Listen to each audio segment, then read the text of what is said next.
اور جب میرے بندے آپ سے میرے بارے میں سوال کریں تو کہہ دیجئے بے شک میں قریب ہوں، میں پکارنے والے کی پکار کا جواب دیتا ہوں جب وہ مجھے پکارے. تو ان کو چاہیے کہ وہ میرا حکم مانیں اور مجھ پر ایمان رکھیں تاکہ وہ ہدایت پائیں. فاستغفروه ثم توبوا إليه إن ربي قریب مجیب. سو اس سے بخشش مانگو پھر اس کی طرف پلٹ آؤ، یقیناً میرا رب قریب ہے، قبول کرنے والا ہے. اللہم لک الحمد لا الہ الا انت وحدک لا شریک لک المنان بدیع السماوات والارض ذی الجلال والاکرام. اے اللہ، ساری تعریف تیرے لیے ہے، تیرے سوا کوئی الہ نہیں، تو اکیلا ہے، تیرا کوئی شریک نہیں، تو بہت نوازنے والا ہے، تو آسمانوں اور زمین کا پیدا کرنے والا ہے، اے جلال اور اکرام والے رب. اللہم صلی علی محمد وعلی آل محمد کما صلیت علی ابراہیم وعلی آل ابراہیم انک حمید مجید. اللہم بارک علی محمد وعلی آل محمد کما بارکت علی ابراہیم وعلی آل ابراہیم انک حمید مجید. آج ہم انشاءاللہ رزق میں کشادگی کی دعائیں پڑھیں گے. اللہ تعالیٰ نے انسان کو پیدا کیا اور پیدا کرنے کے بعد یوں ہی چھوڑ نہیں دیا، بلکہ انسانوں کی ضروریات بھی پوری کی، انہیں رزق عطا کیا، انہیں زندگی بسر کرنے کے اسباب بھی فراہم کیے.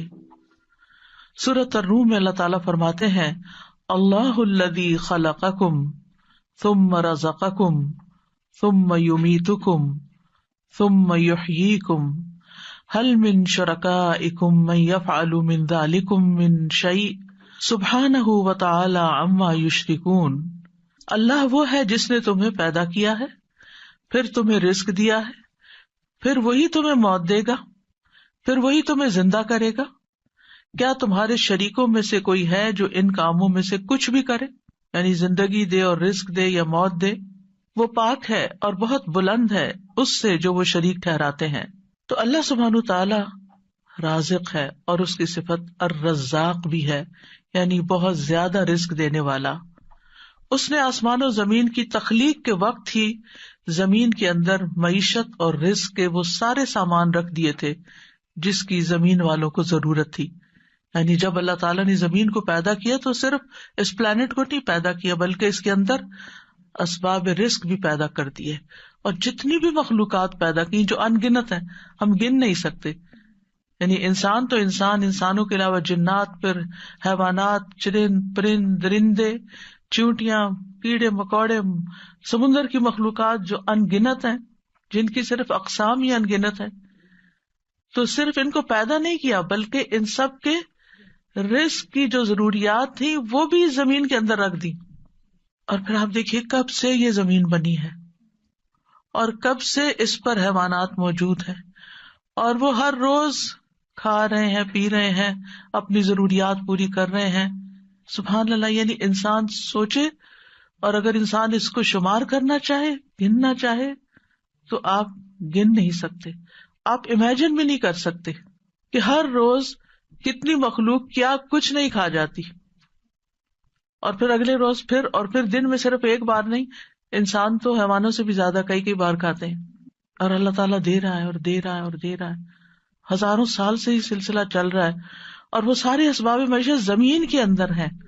یعنی ایسا نہیں کہ وہ کچھ کھا لیے تو پھر ختم ہو گئے، جیسے آپ اپنی فریج میں سے کچھ نکال لیں تو پھر دوبارہ تو وہ نہیں ملے گا جو آپ نے نکال لیا. لیکن اللہ کی زمین کے اندر جو کچھ ہے وہ آپ نکالتے جا رہے ہیں، اور پھر اللہ تعالیٰ دوبارہ ان میں سے پیدا کرتا چلا جا رہا ہے. نہیں ایک ٹری جو آج ہمیں نظر آتا ہے، معلوم نہیں اس کے پیچھے کتنی ہی چین ہے ٹریز کی کہ جن کا یہ بچہ ہے جو آج ہمیں نظر آ رہا ہے. تو یہ اللہ سبحانہ تعالیٰ ہی کی قدرت ہے اور اس کی طاقت ہے اور اس کی پلاننگ ہے. اسی لیے ہم جب رب کا لفظ استعمال کرتے ہیں تو ہم کیا کہتے ہیں؟ خالق، پیدا اس نے کیا، مالک بھی وہی، مدبر بھی وہی، رازق بھی وہی. یعنی رب کے اندر رازق کا لفظ بھی آتا ہے، یعنی اللہ تعالیٰ کی صفت رزق بھی آتی ہے. اس نے صرف پیدا نہیں کیا، صرف وہ مالک ہی نہیں ان چیزوں کا، بلکہ ان کی پلاننگ بھی کرتا، مدبر ہے. اور پھر اس کے ساتھ ساتھ اس نے ان سب کے رزق کا بھی اہتمام کیا. اور رزق تو ایک چیز ہے، اور بھی تمام ضروریات کا اہتمام کیا ہے. سورۃ ہود میں آتا ہے وَمَا مِن دَابَّةٍ فِي الْأَرْضِ إِلَّا عَلَى اللَّهِ رِزْقُهَا، زمین میں چلنے والا کوئی جاندار ایسا نہیں مگر اس کا رزق اللہ ہی کے ذمے ہے. وہ پرندوں کو ان کے گھونسلوں میں، درندوں کو ان کی گھات میں، مچھلیوں کو سمندر کی تہہ میں، چیونٹیوں کو ان کے بلوں میں رزق فراہم کر رہا ہے.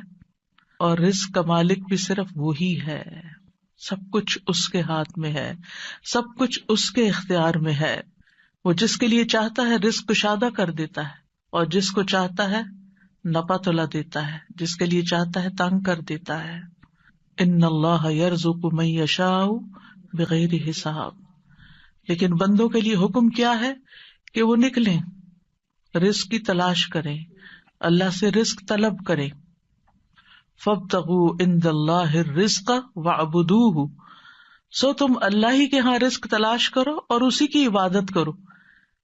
حیوانات رزق کی تلاش میں نکلتے ہیں، پرندے اپنے گھونسلوں سے نکلتے ہیں، چیونٹیاں بلوں سے نکلتی ہیں، اور اسی طرح باقی مخلوقات بھی اپنے رزق کی تلاش میں سارا دن مارے مارے پھرتی ہے. صبح خالی پیٹ نکلتے ہیں اپنے گھونسلوں سے پرندے، اور رات کو پیٹ بھرے واپس لوٹتے ہیں. لیکن پیٹ بھرنے کے لیے ان کو محنت کرنی پڑتی ہے اور کوشش اور بھاگ دوڑ کرنی پڑتی ہے، جو وہ سارے کر رہے ہوتے ہیں. تو انسان کے لیے بھی لازم کیا ہے کہ اللہ کو الرازق سمجھتے ہوئے اس کے ساتھ ساتھ کوشش کرے، محنت کرے، بھاگ دوڑ کرے، اور پھر اس کے بعد اس کی عبادت کے لیے بھی وقت نکالے. پرندوں کی تو تسبیح کافی ہے، لیکن انسان کو عبادت کے مختلف طریقے سکھائے گئے ہیں. اس سلسلے میں آج کی دعا سورۃ المائدہ میں اللہ تعالیٰ فرماتے ہیں قال عيسى ابن مريم اللهم ربنا أنزل علينا مائدة من السماء تكون لنا عيدا لأولنا وآخرنا وآية وارزقنا وانت خیر الرازقین. عیسیٰ ابن مریم نے کہا اے اللہ، اے ہمارے رب، تو ہم پر آسمان سے ایک خوان اتار جو ہمارے پہلوں اور پچھلوں کے لیے عید ہو جائے، اور تیری طرف سے ایک نشانی ہو، اور ہمیں رزق عطا فرما، اور تو سب سے بہترین رازق ہے. اس آیت میں عیسیٰ علیہ السلام کے زمانے میں ایک خاص واقعے کی طرف اشارہ ہے.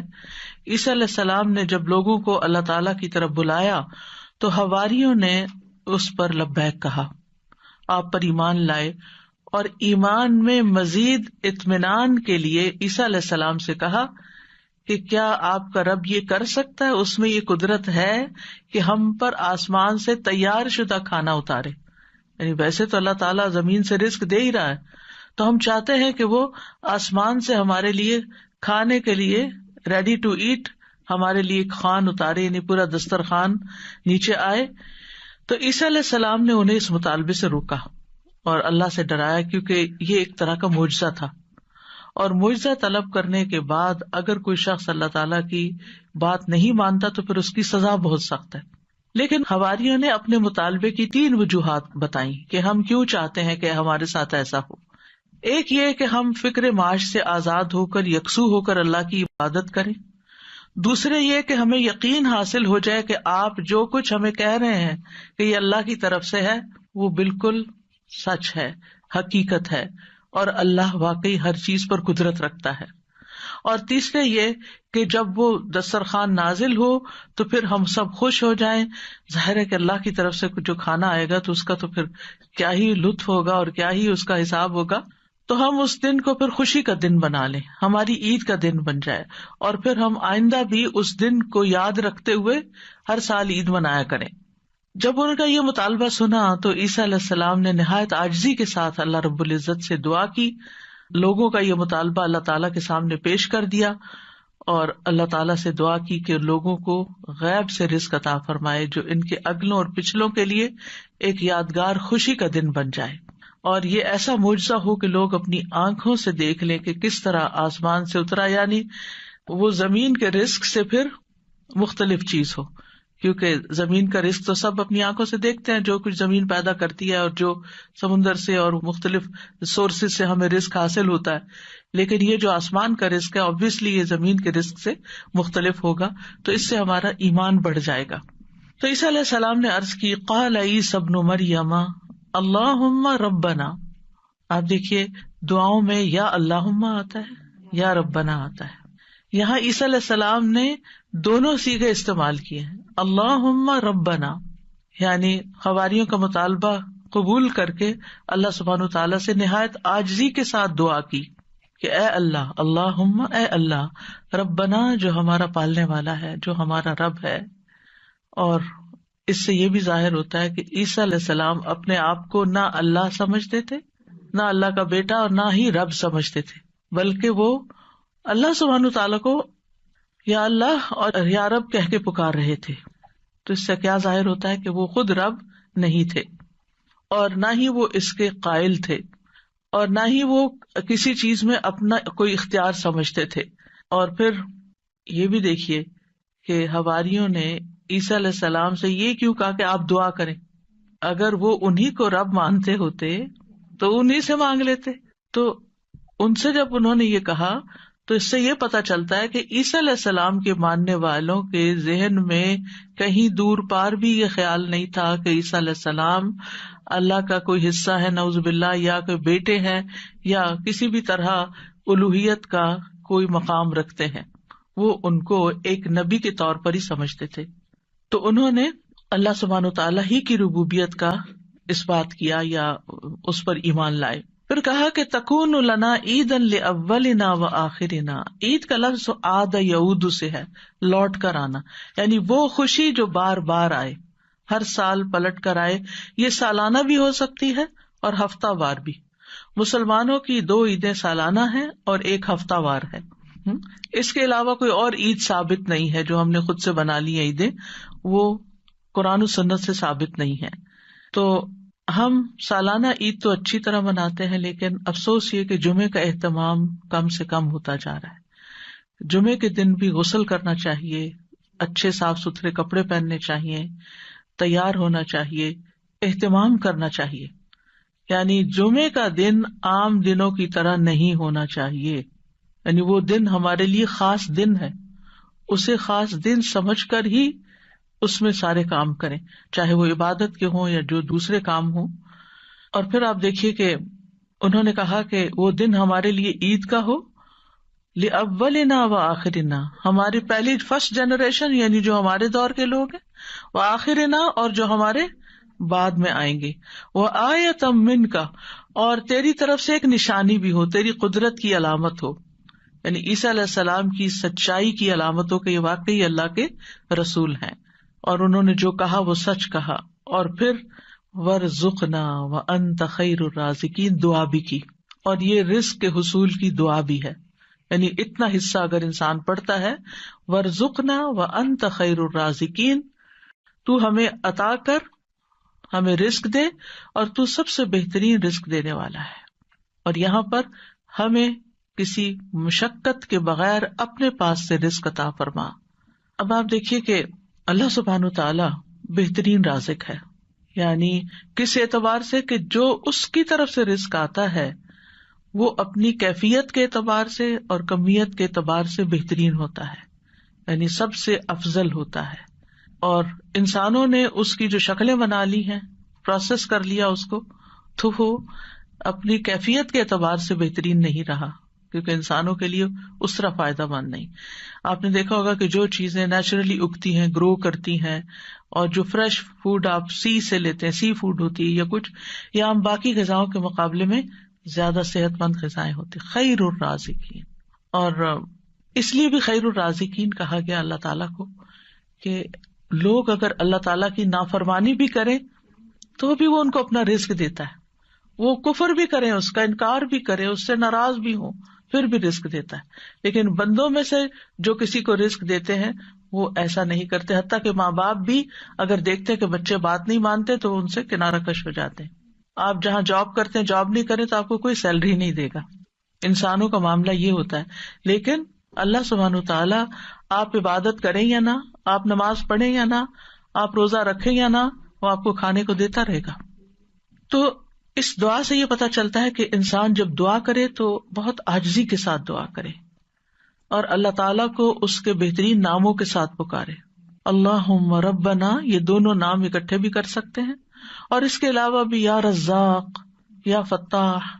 اور پھر یہ کہ انتہائی عاجزی اور انکساری رویے میں بھی ہونی چاہیے کہ اللہ ہم محتاج ہیں، تو دینے والا ہے.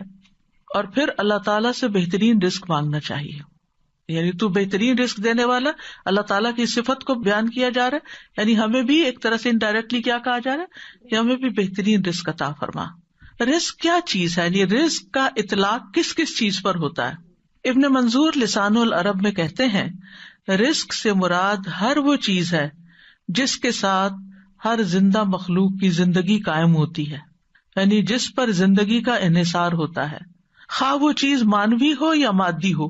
مانوی سے مراد یعنی جس کو ہم چھو نہیں سکتے، جس کو ہم جانتے ہیں، سمجھتے ہیں، محسوس کرتے ہیں، یعنی انٹینجیبل جس کو آپ کہہ سکتے ہیں.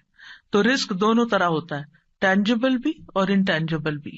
اسی طرح بعض نے یہ کہا کہ ہر نعمت ہی ایک طرح سے رزق ہے، یعنی جتنی بھی نعمتیں ہمیں ملی ہیں وہ ساری رزق ہیں. یعنی صرف مال ہی رزق نہیں ہے بلکہ رزق کا ایک وسیع دروازہ ہے. ہر وہ چیز جو اللہ تعالی بندوں پر نعمتوں کی صورت میں انعام فرماتا ہے، جیسے مال، اولاد، ہسبینڈ، اہل و عیال، ماں باپ، پھر اسی طرح صحت، محبت، قبولیت، یہ ساری چیزیں رزق کہلاتی ہیں. اور یہ اللہ تعالیٰ کی طرف سے تقدیر میں مقرر کر دی گئی ہیں.